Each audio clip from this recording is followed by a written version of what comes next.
Hello, beautiful people. Welcome back to Midnight Mindscapes, where I share my wildest and weirdest dreams.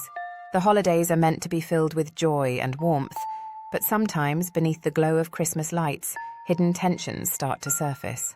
Tonight, I'll take you into a holiday celebration that begins like any other, but quickly spirals into something unexpected. This is a story of family, secrets, and the uneasy moments that unfold when the truth is tangled in holiday cheer. Welcome to Behind Christmas Lights.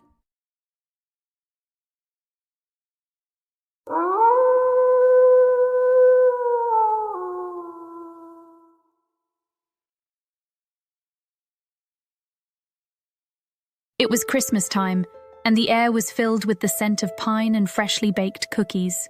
Laughter echoed through the living room as I sat among my mom's side of the family, surrounded by warmth and the soft glow of twinkling lights.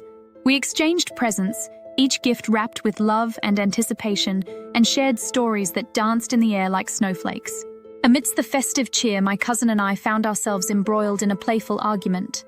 Our laughter turned into a wrestling match on the carpet, the kind of silly brawl that only family could inspire.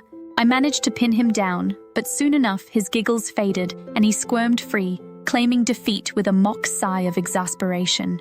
"All right, time to go to your dad's side," my mom announced, her voice a mix of excitement and trepidation. I felt a pang of anxiety. The thought of transitioning from the warmth of one family to the potential conflict of the other was daunting. As we arrived, I felt a mix of dread and hope. Instead of just dropping me off, my mom and cousin ventured inside with me, engaging in casual conversation with my dad's side of the family. I quickly scanned the room, my heart racing at the thought of encountering my dad. We didn't have the best relationship, and I was determined to avoid any fights or uncomfortable moments. In a brief moment of calm, I smiled at him from a distance, then bolted upstairs to find my cousins. We gathered in a cozy nook, and I shared my exciting news about starting my YouTube channel, Midnight Mindscapes. Their eyes lit up, and they eagerly declared they were ready to subscribe, their enthusiasm sparking a little joy in my heart. But just as I began to relax, my dad appeared at the top of the stairs. The familiar knot of anxiety tightened in my stomach. I tried to brush past him, claiming I wanted to spend time with my cousins, but he wasn't having it. His insistence was like a shadow, darkening the light-hearted atmosphere we had created. With a reluctant sigh, I followed him into another room, bracing myself for what I knew was coming. "You haven't talked to me in a while," he started, his tone shifting into a lecture. I felt the walls closing in, each word like a weight pressing down on me.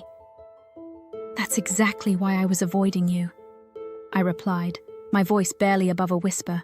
I didn't want this to be another Christmas filled with lectures and disappointments. Feeling the anger simmering beneath my skin, I made my escape back to my cousins, who were still immersed in laughter and lightheartedness.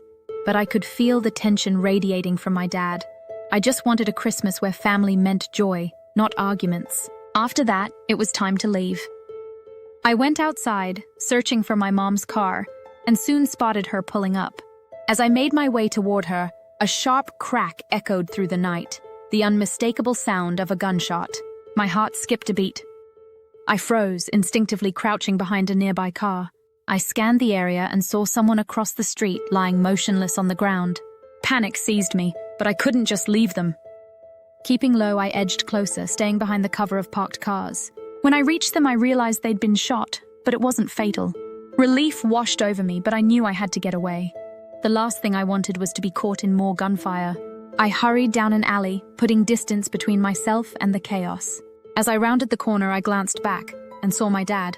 He was arguing with someone, his face twisted in anger, pointing first at the person who had been shot and then in my direction. That's when I realized that bullet was meant for me. This wasn't over. Over the next few days, paranoia consumed me. I stayed hidden, taking back roads and ensuring I was never alone. The fear of another attack gnawed at me. But I couldn't live like this, constantly looking over my shoulder.